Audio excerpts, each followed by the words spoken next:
నారాయణ సమారంభాం వ్యాస శంకర మధ్యమాం అస్మదాచార్య పర్యంతం వందే గురు పరంపరం. గురువుకు సంబంధించింది కనుక గురుస్వామిది కనుక అనాదిగా గురువులు పరంపర సాగుతూ ఉంది, అలా తీసుకొస్తుంది. 18 సార్లు వేస్తే 10 నెట్టాంబడని పేరుతో గురుస్వామి అవుతారన్నట్టు ఆ గురువు నడిపిస్తూ ఉంది.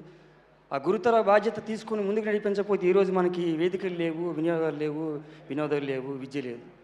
ఎక్కడో చోట అమ్మ నుంచి గురువు దగ్గర రకరకాల విద్యలు. అలా గురుస్వామిగా భావన చేస్తే అన్నయ్య సాయన్న 18 సార్లు పైగా చేసి ఉంటారు. ఆయనకి గురువుగా భావన చేయొచ్చు ఈ సమయాన. ఆయన మానసిక స్వభావం ఎలా ఉంటుందో దగ్గరగా ఎరిగిన వాళ్ళకి బాగా అర్థమవుతుంది.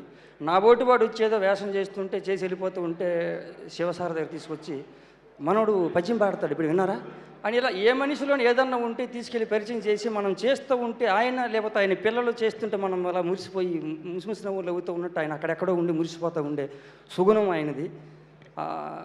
ప్రపంచంలో పెద్ద పెద్దలు మాట్లాడుతూ ఉంటారు ఆయన అజాత శత్రువు అని. బహుశా ఇలాంటి గుణాలే మిమ్మల్ని అలా నిలబెట్టేయమనయ్య. మా బోటి వారికి అది ఉపదేశం కింద పనికొస్తుందేమో. ఇది చాలా ఉంది పెద్ద వాళ్ళది అంత ఏం చెప్పగలుగుతాం. తక్కువది గజగజగా దొనుకుతున్నాయి చేతులు ఎక్కినప్పుడు, సమయం తక్కువ అంటారు. ఇలా నేను ఆ తక్కువ సమయంలో పరిధిలో పరిచయమైన వారితో 2-3 మొక్కల్లో అంటే విష్ణు శర్మ గారు. ఆయన గురించి నేను చెప్పేది ఏమి లేదు, నాకు అంతగా పెద్దగా తెలియదు. సినిమాల గురించి ఏం మాట్లాడతా, వేషం చేసిన వాడిని. నేను నాటకాలు ఆడుతున్నప్పుడు గురుగారు చదువుకున్నప్పుడు విష్ణు శర్మ ఇంగ్లీష్ చదువు అని ఒక నాటకం ఉండేది. ఆయన పేరు వినగానే అదే నాకు గుర్తుకొచ్చేది. మీరు ఆ రూపాన్ని నాకు గుర్తుండిపోయినారు సార్. శివసారి గురించి చెప్పడానికి వస్తే చాలామంది చాలా చెప్పే ఉంటారు. నేను లేట్గా వచ్చాను. కిషోర్ గారి గురించి, సురభి ప్రభ గారి గురించి, అందులో నా గురించి ఒకసారి ఆయన చెప్పారంట. మీరు బాగా నచ్చారండి సార్కి, తదుపరి సినిమాల్లో మీకు మంచి వేషాలు రాయాలి, నేను ఒకవేళ ఈ హడావుడిలో మర్చిపోతే గుర్తుపెట్టి నాకు చెప్పండి అని శివగారు మన లక్ష్మీనాయుడు గారికి, సురేష్ గారు కోడేటర్ గారికి చెప్పారని వారు నాకు వచ్చి ప్రత్యేకంగా చెప్పారు. అవసరం లేదు వారికి, ఈ 3 పేర్లు చెప్పారంట. అది ఈ సందర్భంగా అది గుర్తొచ్చింది. మీ గురించి ఏం చెబుతారు సార్ మీరు? ఇందులో ఇది ఇలా దొర్లుతూ వెళుతూ ఉంటే ఒకరోజు అక్కడ నాకు ఇచ్చిన రూమ్ దగ్గర సెలయేరు ఇలా పారుతూ ఉంది. అలా సౌండ్ వినబడుతుంటే అక్కడికి వెళ్ళి చూసినప్పుడు సడన్గా ఒక చిన్నపాటిది వచ్చింది సార్. అప్పుడప్పుడు గుడి గోపురంకి వెళ్తుండడం అలవాటు. వెళుతున్నప్పుడు సాధారణంగా చిన్నది ఎవరైనా సాయం చేస్తే, మాట సాయమో మూట సాయమో చేస్తే థ్యాంక్స్ చెబుతాం. ఆ కార్యం ఒడ్డెక్కడానికి అది సరిపోతుంది అనుకుంటాం. అలాంటి క్రమంలో శతమానం భవతి అని దీవించే బాపనయ్య పట్ల మనం ఎంత కృతజ్ఞతగా ఉండాలి, 100 ఏళ్ళు బతకాలి కదా అనే ఆలోచన నాకు రావడానికి కారణం, వెళుతుంటే ఏం సినిమా చేస్తున్నారండి మీరు అని అడిగేవారు పంతులు గారు అయ్యేవారు. ఈ మధ్య రవితేజ్ గారిదండి ఇరుముడి అని. చేస్తున్నారా?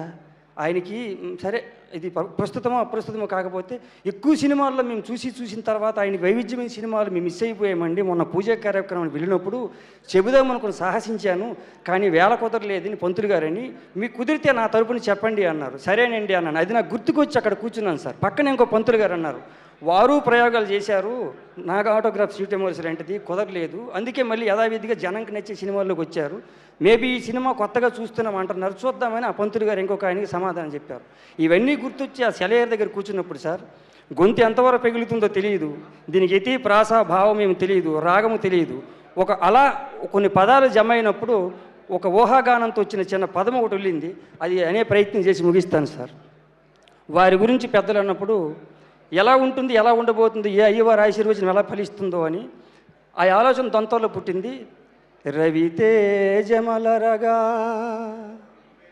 కమనీయ గమనీయ చిత్రమై మెరవగా, రవితేజమలరగా కమనీయ గమనీయ చిత్రమై మెరవగా. ఇక్కడ కొన్ని చోట్ల తిరుగుతున్నప్పుడు కొంతమంది పెద్దోళ్ళు, రకరకాల వాళ్ళు, సంస్థ మంచిది, పైసలు భాగిస్తారు, ఫుడ్ బాగా పెడతారు అని చెప్పేవారు సార్. విన్నాను. నేను తక్కువ కంపెనీలతో పనిచేశాను సార్. అలాంటి పేరు విన్నప్పుడు సడన్గా వారు మదిలోకి వచ్చారు. కార్మిక సిరి కార్మిక సిరి కార్మిక దరి, కార్మిక సిరి కార్మిక దరి మైత్రీ నెలవుగా, కార్మిక సిరి కార్మిక దరి మైత్రీ నెలవుగా, శివ నిర్వాణ షట్కమై మెరవగా, ఇలగా ఇలగా ఎలాగా ఇలాగా రవితేజమలరగా. ఏ అయ్యవారి ఆశీర్వచనం ఫలించింది అన్నయ్య మీ పట్ల? పెద్ద హిట్ కొట్టారంటున్నారు. ఇక్కడేదో ఇక్కడ ఉడ్లు అంటారు. ఎవరో రీల్స్లో పంపిస్తూ ఉంటే పూణేలో ఎక్కడో ఇంత గుట్టలు గుట్టలుగా పేపర్లు పడి ఉన్నాయి సార్. చిరంజీవి గారి సినిమా, బాలకృష్ణ గారి సినిమా చూసి అలాంటి గుట్టలు చూసి అని తప్పితే నాకు మిగతా ఏం తెలియదు సార్. ఇంత గుట్టలు పడి వీడియో పంపారు రవిశారద సినిమా అని. అంటే అంతగా వెళ్ళిపోయింది సార్. అయ్యప్ప ఇరుముడి ఇటువైపు అటువైపు రెండు వైపులు ముడేసి కుట్టింది. ఈ వేదికలో ఇలా పాలు పంచుకునే భాగ్యం నాకు కలిగింది. మీ అందరికీ నాకు ఇంత డబ్బులు ఇచ్చి, ఇంత వేషం రాసినందుకు, డబ్బులు ఇచ్చినందుకు, ఇంత పెట్టినందుకు, ఇలా చూపిస్తున్నందుకు, నారదముని ఆ అంశతో కొనసాగుతున్న మీడియా వారికి అందరికీ కృతజ్ఞతలు తెలుపుతూ మరొకసారి విజయోత్సవ వేడుకలు పాల్గొనే భాగ్యం నాకు కలిగినందుకు భగవంతుని శిరస్సు ఉంచి నమస్కరిస్తున్నట్టు భావన చేస్తూ సెలవండి.